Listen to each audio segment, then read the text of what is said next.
La primera vez que sospeché de Marta fue en una cena de amigos, un viernes cualquiera en el centro de Valencia. Estábamos en un restaurante pequeño, de esos que se llenan hasta arriba y donde tienes que gritar para hablar con el de enfrente. Marta se sentó a mi lado, pero toda la noche no apartó la vista de un tipo que yo ni conocía bien. Un compañero nuevo de trabajo de uno de mis amigos. No fue solo una mirada de cortesía. Fue algo distinto, se tocaba el pelo, se reía más alto de lo normal, se inclinaba hacia él aunque no hiciera falta. Yo estaba allí, al lado, prácticamente invisible, mientras ella se comportaba como si hubiera olvidado que era una mujer casada. Lo curioso es que ese hombre ni siquiera parecía especialmente interesado. Respondía con educación, sí, pero no con la intensidad con la que Marta lo miraba. Y ahí fue cuando me entró la primera punzada en el estómago.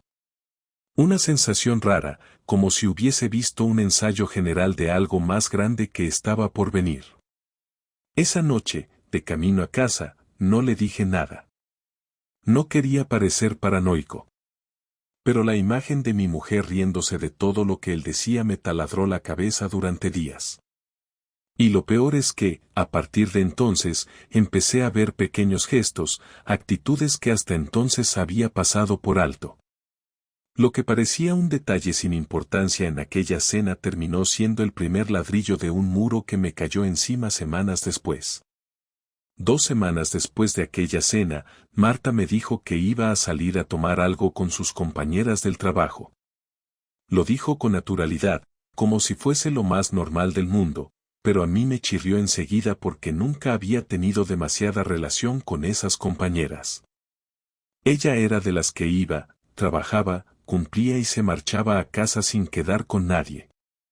Esa repentina costumbre de salir un jueves por la noche a beber gin tonics no encajaba con la Marta que yo conocía. Intenté no darle vueltas, pero ya llevaba días rumiando aquella imagen suya en la cena, riéndose con aquel desconocido como si fuera el hombre más gracioso de Valencia. Y esa noche me quedé inquieto en el sofá con la tele puesta de fondo sin enterarme de nada. Cuando dieron las 11:15 decidí llamarla. No contestó. Mandé un mensaje corto, solo preguntando a qué hora pensaba volver, y tampoco obtuve respuesta. Media hora después la llamé de nuevo, esta vez sonó hasta que saltó el buzón de voz. A las 12:10 apareció un mensaje suyo diciendo que lo sentía, que estaba con las chicas, que luego me contaba. No me cuadraba. No era el tono de alguien que estaba con un grupo de amigas hablando de tonterías, era un mensaje frío y escrito demasiado deprisa. Me quedé con la mosca detrás de la oreja, y al rato, sin pensarlo demasiado, me puse la chaqueta y bajé al coche. No tenía ni idea de dónde estaban, pero recordé que en la oficina de Marta siempre hablaban de un bar nuevo en Ruzafa, así que conduje hasta allí. Aparqué un par de calles más abajo y caminé sin saber si estaba haciendo el ridículo. El sitio estaba lleno de gente, música alta, gente fumando fuera. Entré y empecé a mirar entre las mesas. Y ahí estaba. Marta no estaba con un grupo de compañeras. Estaba sola con el mismo tipo de la cena, sentados en una mesa pegada a la pared, demasiado juntos para lo que yo consideraba una simple amistad. Él tenía la mano sobre la mesa, y ella la había puesto encima, acariciándole los dedos mientras le hablaba inclinada hacia él. Me quedé paralizado unos segundos observando la escena. No había beso ni nada explícito, pero no hacía falta. Era evidente que aquello no era una reunión de trabajo ni una quedada inocente. No me vio, estaba demasiado concentrada en él. El tipo la escuchaba con una sonrisa tranquila, como quien sabe que tiene todo el control de la situación. Me temblaban las manos, y por un momento pensé en acercarme y montar un escándalo allí mismo, pero decidí contenerme. No quería quedarme solo con la sospecha, quería pruebas claras de que no estaba loco ni inventándome las cosas. Salí del bar con el corazón golpeándome el pecho y me quedé un rato en el coche. A la 1:30 de la madrugada la vi salir con él. No se despidieron con un beso, simplemente caminaron juntos hasta que se perdieron calle abajo. Cuando llegó a casa, casi a las 3, yo estaba despierto en la cama fingiendo que dormía. Se metió en la ducha directamente, algo que nunca hacía al volver de una salida.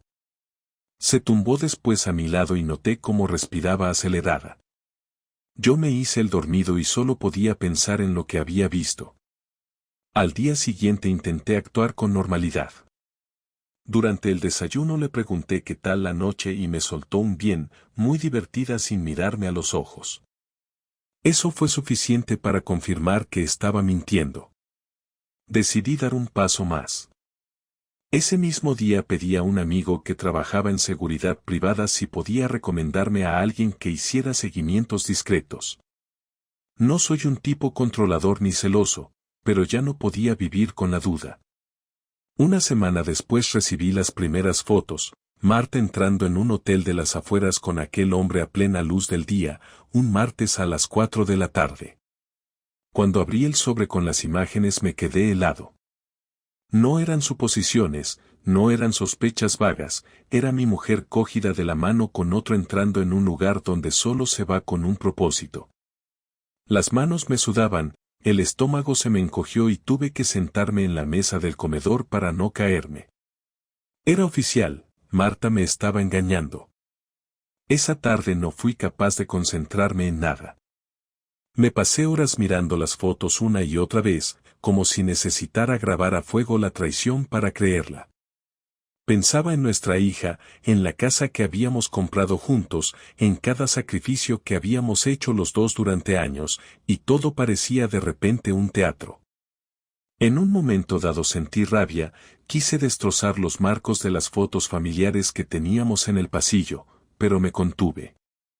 Sabía que llegaría el momento de enfrentarla, pero tenía que elegir el instante correcto. Cuando Marta llegó esa noche, me saludó como si nada, dejó el bolso en el sofá y se puso a preparar la cena. La miré moverse por la cocina y me invadió una mezcla de asco y tristeza. No podía creer que la mujer que compartía la cama conmigo horas antes hubiese estado horas después en la cama con otro. Me costaba mantener la calma, así que no dije nada. Solo contestaba con monosílabos, intentando que no se notara que sabía la verdad. Ella pareció percibir cierta frialdad, pero no preguntó demasiado. Esa noche no dormí. Me quedé en el salón hasta las 5 de la mañana, repasando cada conversación, cada gesto de los últimos meses. Entendí de golpe todas las excusas, los silencios, las discusiones tontas. No eran casualidades, eran maniobras para ocultar su aventura. Me di cuenta de que lo que vi aquella primera noche en el bar no fue una simple tontería, era la punta de algo mucho más grande que llevaba tiempo desarrollándose a mis espaldas. Al amanecer tomé una decisión. No iba a permitir que ella siguiera jugando conmigo. El dolor era insoportable, pero lo que más me dolía era el desprecio implícito en cada mentira que me había contado. Me prometí que muy pronto la iba a enfrentar, con pruebas en la mano, para que no tuviera escapatoria. Y en ese momento, aunque todavía estaba destrozado, sentí un inicio de calma, al menos ya no eran dudas, ya no eran sospechas, ahora era una certeza. El día que decidí enfrentar a Marta amanecí con una mezcla de nervios y rabia difícil de controlar. Había pasado 2 noches enteras casi sin dormir, repasando cada palabra que le iba a decir, cada movimiento que iba a hacer. Tenía las fotos del detective guardadas en el cajón del escritorio del salón, bien preparadas para que no hubiera forma de que lo negara. No quería un simple reproche ni un lo siento, quería que mirara de frente lo que había hecho y que sintiera aunque fuese una mínima parte del daño que yo llevaba dentro. Esperé a que nuestra hija se fuera al colegio para no exponerla a lo que se avecinaba. Marta entró en la cocina a preparar el café y se sorprendió de verme sentado a la mesa con los sobres delante. Ella me saludó con un buenos días automático, pero yo no contesté. Me limité a empujar los papeles hacia ella. Tardó unos segundos en abrirlos y cuando lo hizo se quedó inmóvil. Reconoció enseguida lo que eran y palideció. ¿Qué es esto, Javier? Preguntó con la voz entrecortada. Lo que tú llevas semanas escondiéndome. No necesito que me lo expliques, porque ahí lo tienes, con tu cara bien clara. Ella dejó caer las fotos sobre la mesa y se llevó las manos a la cara.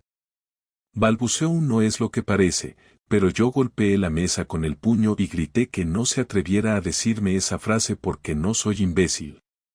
Mi voz resonó en toda la casa y vi cómo se encogía en la silla, pero no me detuve. Has estado mintiéndome cada día. Has usado a nuestra hija como excusa para inventar salidas, has puesto en riesgo lo que hemos construido. ¿Qué coño significa esto, Marta? Ella trató de calmarme, levantando las manos y llorando, y empezó a soltar explicaciones atropelladas. Que estaba confundida, que se sentía sola, que aquel hombre le hacía sentirse escuchada, que no quería hacerme daño. Yo no podía creer la desfachatez con la que lo decía, como si estuviera justificando una simple tontería. ¿Confundida? ¿Eso se arregla en un hotel? ¿Se arregla acostándote con un desconocido mientras yo estoy trabajando para pagar la casa donde vives como una reina? Le solté con una rabia contenida que casi me hacía tartamudear. Marta se levantó de golpe, tiró la silla hacia atrás y gritó que no era un desconocido, que era alguien que la entendía, que con él podía hablar de lo que conmigo ya no podía. Esa frase me atravesó. No porque fuera cierta, sino porque se atrevía a colocar la culpa en mí. Me levanté también, la miré a un palmo de distancia y le dije que no iba a consentir que intentara darme la vuelta a la tortilla. Si no hablas conmigo es porque no quieres, porque prefieres perderte en tonterías con un imbécil en un hotel barato. No me digas que es culpa mía porque no voy a tragarme esa mierda. Ella lloraba, temblaba, pero no se callaba. Empezó a decir que la rutina la había matado, que necesitaba sentir algo distinto, que no había planeado nada pero que se dejó llevar. Yo reía con amargura mientras la escuchaba, porque todo sonaba a manual barato de excusas. Mírame a los ojos y dime que no te acostaste con él, le exigí con voz firme. Marta dudó unos segundos y bajó la mirada. Ese gesto fue suficiente. No necesitaba más palabras, el silencio confirmó lo que ya sabía. Yo apreté los dientes y sentí que la rabia me subía como una ola imparable. Golpeé otra vez la mesa y le dije que no la reconocía, que la mujer con la que me había casado había muerto el día que decidió abrirle la puerta de nuestra vida a otro. Ella se me acercó intentando tocarme el brazo, pero me aparté bruscamente. No me toques, no intentes fingir cariño ahora.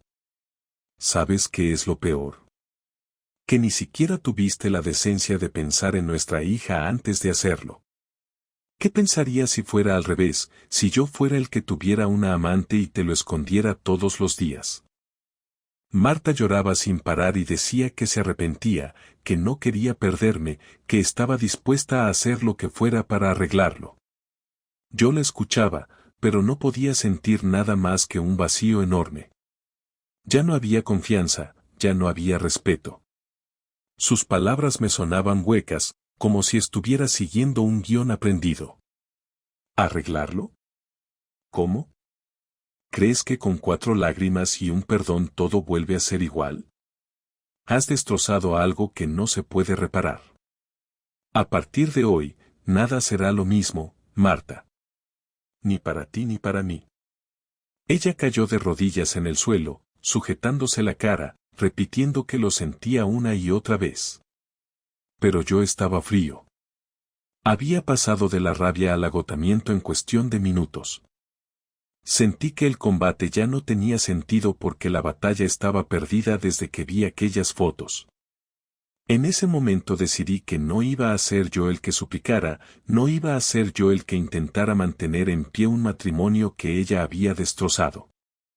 Y le dije, con una calma que me sorprendió a mí mismo. A partir de ahora vamos a hablar claro. Te he pillado, no tienes escapatoria. Ahora la decisión es mía, no tuya.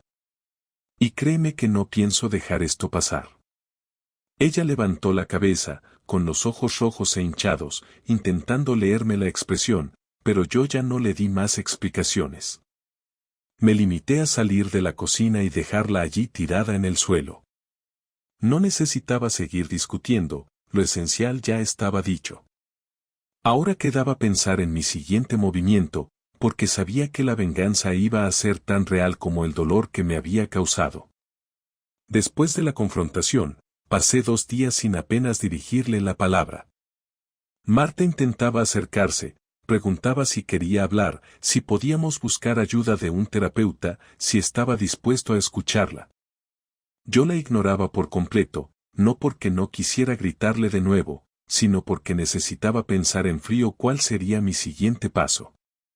No iba a conformarme con quedarme en el papel de marido engañado que aguanta humillaciones y luego finge que no ha pasado nada. Quería que sintiera en carne propia lo que significa destruir la vida de alguien que confiaba plenamente en ella. La primera decisión que tomé fue financiera. Teníamos una cuenta conjunta de la que salían todos los gastos importantes, hipoteca, facturas, colegio de nuestra hija. Yo me encargaba de la parte más pesada, porque aunque Marta también trabajaba, yo ganaba más. Una mañana, antes de ir a la oficina, transferí mis ahorros personales a una cuenta a mi nombre y reduje al mínimo el saldo de la conjunta. Dejé lo justo para cubrir la hipoteca y la luz, nada más. No quería que un solo euro de mi esfuerzo siguiera financiando sus caprichos o sus posibles escapadas con aquel tipo. Esa misma tarde, pedí cita con un abogado especializado en divorcios. Le expliqué la situación y le entregué el sobre con las fotos. El hombre fue claro, con esas pruebas no solo podía pedir el divorcio, sino que además quedaría acreditada la infidelidad, lo que me pondría en una posición de ventaja en cualquier negociación de bienes y custodia. Salí del despacho con un plan concreto y con la sensación de que estaba recuperando el control de mi vida. Sin embargo, no quería limitarme a lo legal. Necesitaba algo más inmediato, algo que le doliera en su día a día, que la dejara en evidencia delante de quienes la rodeaban. Marta siempre había presumido de su imagen impecable frente a su familia y sus amigos. Ella era la hija modelo, la amiga sensata, la mujer que lo tenía todo en orden. Esa fachada se iba a venir abajo porque yo me encargaría de que todos conocieran su verdadera cara.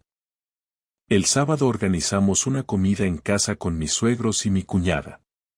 Marta pensaba que era una manera de aparentar normalidad, de mostrar que las cosas seguían en pie, pero en realidad era parte de mi plan. Preparé la mesa, serví el vino, actué como el perfecto anfitrión hasta que llegó el momento del café. Entonces me levanté, fui al despacho y volví con las fotos en la mano. Las dejé sobre la mesa, justo al lado del plato de su madre. Nadie entendía nada hasta que hablé con calma. Ya que estamos en familia, creo que es justo que sepan lo que ha estado haciendo Marta a mis espaldas. El silencio fue brutal. Su padre cogió las fotos, las miró y se quedó helado. Su madre tapó la boca con la mano y su hermana miró a Marta con una mezcla de asco y sorpresa. Ella intentó arrebatármelas, pero no la dejé. No intentes esconderlo, ya no tienes dónde hacerlo, le dije frente a todos. Marta rompió a llorar, suplicando que no lo hiciera, que no era el momento ni el lugar. Pero yo seguí adelante. Les conté cómo la había descubierto, cómo había intentado engañarme diciendo que estaba con amigas mientras en realidad se veía con otro hombre en hoteles baratos. Nadie abrió la boca durante varios minutos. Sus padres se miraban entre sí sin saber qué decir. Al final, su padre soltó un "no puedo creer que nos hayas hecho esto", que la dejó hundida. Ese día conseguí que su familia viera lo que yo ya no podía ocultar. Marta quedó en evidencia, sin posibilidad de maquillar la historia. Después de que todos se marcharan, ella me gritó que yo era un hijo de puta por haberla humillado así. ¿Hijo de puta? Le respondí. No, Marta, hijo de puta no. Simplemente ya no pienso protegerte. Tú me expusiste al ridículo acostándote con otro, ahora te toca a ti cargar con la vergüenza. Los días siguientes siguieron la misma línea. Hablé con algunos amigos en común y dejé caer lo que había pasado. No lo conté con detalles morbosos, simplemente fui claro, Marta me engañaba con otro. Quería que la versión verdadera saliera de mí antes de que ella intentara inventar alguna excusa. En cuestión de una semana, varias de sus amigas dejaron de hablarle y en el trabajo empezaron los rumores. Yo lo sabía porque algunos conocidos me lo contaron. Mi venganza no se detuvo ahí. Empecé a llevarme a nuestra hija a todas partes, actividades, cumpleaños, incluso a mi oficina algún viernes. Quería que Marta sintiera lo que significaba quedar relegada, perder el papel de madre ejemplar. No le negaba estar con la niña, por supuesto, pero dejaba claro que yo podía ocupar todos los espacios sin necesidad de ella. La pequeña, inocente, disfrutaba de estar conmigo y no entendía nada, pero Marta lo veía y se derrumbaba. Una noche, cansada de mi actitud, intentó dar un golpe en la mesa. No puedes destruirme así, Javier, soy la madre de tu hija, merezco respeto, me gritó. Yo la miré con frialdad y contesté sin dudar. El respeto se pierde cuando decides abrir las piernas para otro. Y tú lo perdiste el día que cruzaste esa puerta de hotel. Se quedó en silencio, temblando de rabia y vergüenza. Yo me fui a dormir al sofá, tranquilo por primera vez en mucho tiempo. Sabía que aún quedaban pasos por dar, que el proceso de divorcio iba a ser largo y duro, pero mi venganza ya estaba en marcha y ella lo estaba sintiendo. La casa llevaba días en silencio, un silencio tenso que se podía cortar. Yo me levantaba temprano, llevaba a nuestra hija al colegio, trabajaba, hacía la compra, volvía y casi no cruzaba palabra con Marta. Ella intentaba hablarme, pero yo no le daba espacio. Todo lo que tenía que decir ya estaba dicho, y lo que me quedaba dentro no era para ella, era para mí mismo. Aún así, sabía que en algún momento tendríamos que sentarnos y hablar de frente sobre qué íbamos a hacer con nuestro matrimonio, con la casa, con la niña y con todo lo demás. No podía prolongarlo eternamente. El día llegó un domingo por la tarde. Nuestra hija estaba en casa de una amiga y teníamos algunas horas solos. Marta se acercó al salón donde yo estaba sentado con un café y me dijo que necesitábamos aclararlo todo. Yo asentí porque era inevitable. Me preparé para escuchar y para hablar con la misma frialdad que había mantenido desde que descubrí su traición.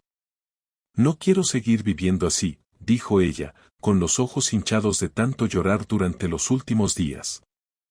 No podemos estar bajo el mismo techo fingiendo que no existimos. No estamos fingiendo, Marta, le respondí. Lo que pasa es que tú ya no formas parte de mi vida.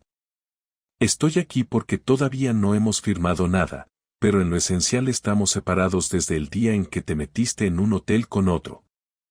Ella se retorció las manos y me miró fijamente. Javier, sé que te he hecho daño, no voy a negarlo, pero también sé que te sigo queriendo. No quiero perderlo todo, no quiero que nuestra hija viva en una familia rota. Solté una carcajada amarga. ¿Familia rota? La rompiste tú. No me pidas que la salve ahora.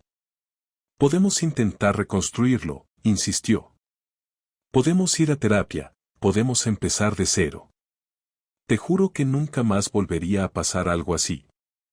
La miré largo rato sin decir nada. Estaba temblando, desesperada, y sin embargo yo no sentía ni un mínimo de compasión. Lo único que me salía era rabia contenida. No eres consciente de lo que has hecho. No se trata solo de un polvo en un hotel, Marta. Has destrozado la confianza, y sin confianza no existe nada. ¿Quieres que te recuerde cómo me mirabas a la cara y me decías que salías con tus amigas?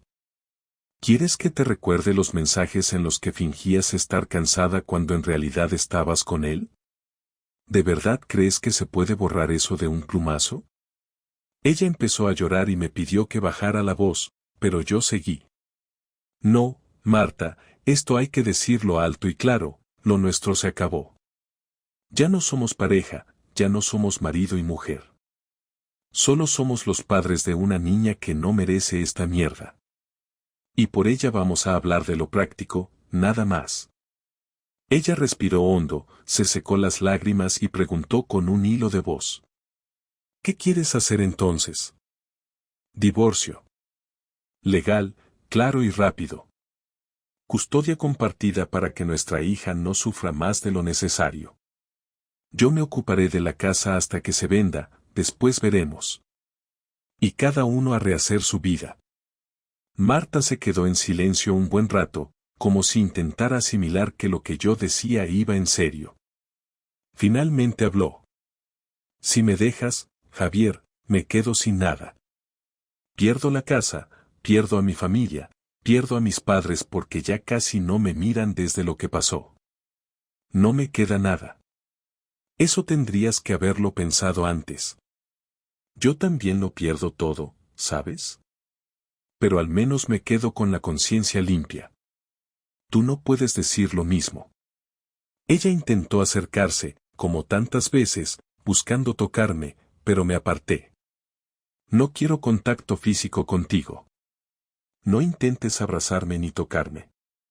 Eso ya no me corresponde a mí. Te odio, dijo de pronto, levantando la voz. Te odio por exponerme delante de mi familia, por arruinar mi vida. Me odias porque hice visible lo que tú escondías. No soy yo quien arruinó tu vida, Marta. Has sido tú. Se desplomó en el sofá, sollozando. Yo me levanté, caminé hasta la ventana y permanecí allí unos segundos en silencio. Por primera vez en semanas me sentí ligero, no feliz, pero sí liberado. Había dicho todo lo que tenía que decir y había tomado una decisión clara. Me giré hacia ella y añadí. Voy a hablar mañana con el abogado. Empezamos los trámites ya. Y te pido solo una cosa, no intentes manipular a nuestra hija. Ella no tiene la culpa de tus decisiones.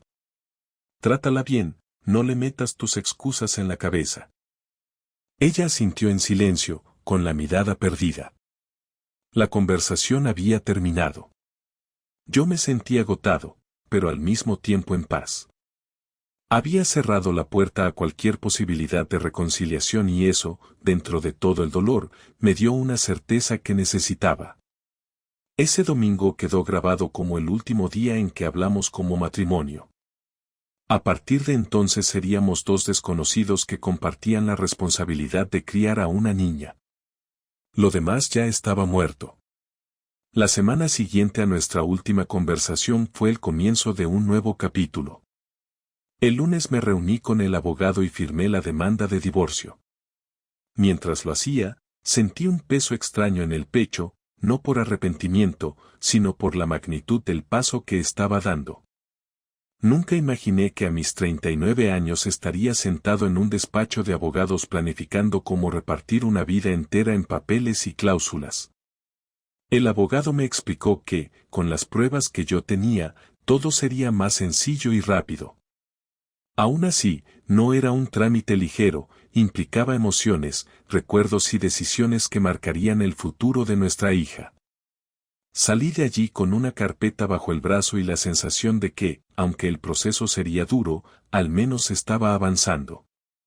En casa, Marta apenas me dirigía la palabra. El ambiente era tenso, cargado, y cada movimiento parecía medido para evitar choques innecesarios delante de nuestra hija.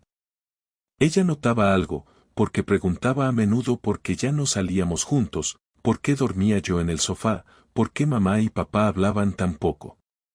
Le di respuestas sencillas, adaptadas a su edad, sin entrar en detalles, porque lo último que quería era que cargara con responsabilidades que no le correspondían. Marta, por su parte, evitaba el tema, probablemente por vergüenza o porque no sabía cómo explicarlo sin quedar en evidencia.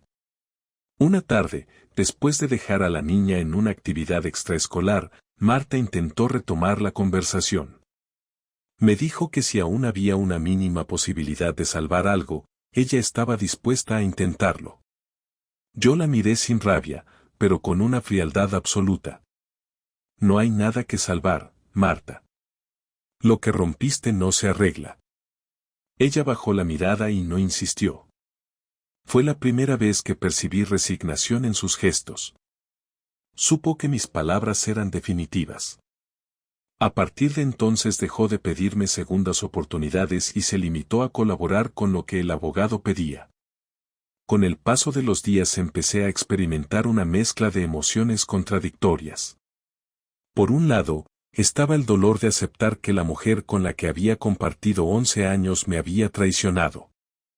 Ese pensamiento me perseguía cada vez que veía las fotos, cada vez que recordaba la escena del bar en Ruzafa, cada vez que pensaba en sus excusas.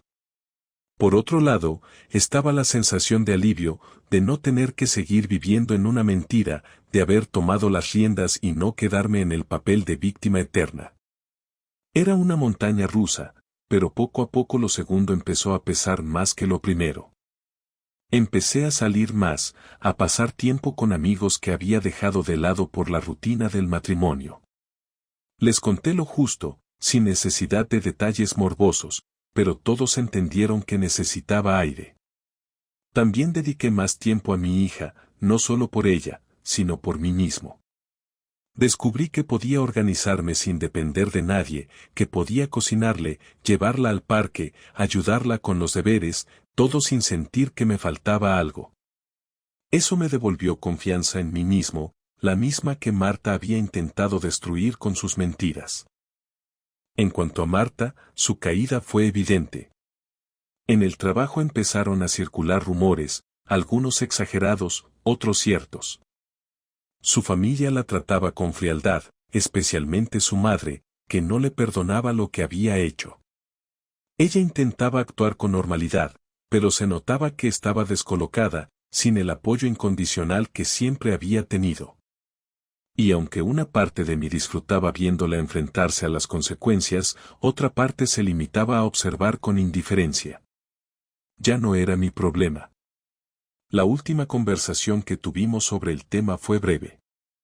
Estábamos en la cocina, esperando que nuestra hija volviera de un cumpleaños, y ella me dijo: al final, Javier, lo has conseguido. Has destrozado la imagen que tenía delante de todos. No, Marta, no lo confundas. Yo no he destrozado nada, lo hiciste tú el día que decidiste engañarme. Yo solo me limité a mostrarlo. No hubo más palabras después de eso. Ella entendió que ya no tenía argumentos para seguir culpándome. Con el paso de las semanas, empecé a ver todo con más claridad. La infidelidad me había abierto los ojos, me había mostrado que no se puede dar nada por sentado y que la confianza no se regala, se cuida. Yo la había cuidado durante años, y ella no. Esa fue la diferencia. Aprendí que nunca se conoce del todo a la persona que duerme a tu lado, que las apariencias pueden engañar y que, por mucho que duela, a veces la mejor decisión es cortar de raíz antes de seguir viviendo en una farsa. Ahora estoy centrado en cerrar el proceso legal y en reconstruir mi vida. No pienso en buscar otra relación a corto plazo, porque lo único que quiero es estabilidad para mí y para mi hija. Me he prometido que no volveré a dejar que nadie me haga sentir invisible, que no permitiré que el amor sea una excusa para la humillación. Lo que venga después, ya se verá, pero por primera vez en mucho tiempo siento que la dirección depende solo de mí. La historia terminó con un matrimonio roto, con una mujer que perdió todo lo que tenía por una aventura absurda, y con un hombre que, pese a la rabia y el dolor, decidió levantarse y seguir adelante. No hay final feliz, pero sí hay un final claro. Y eso, después de todo, es lo que más necesitaba: claridad.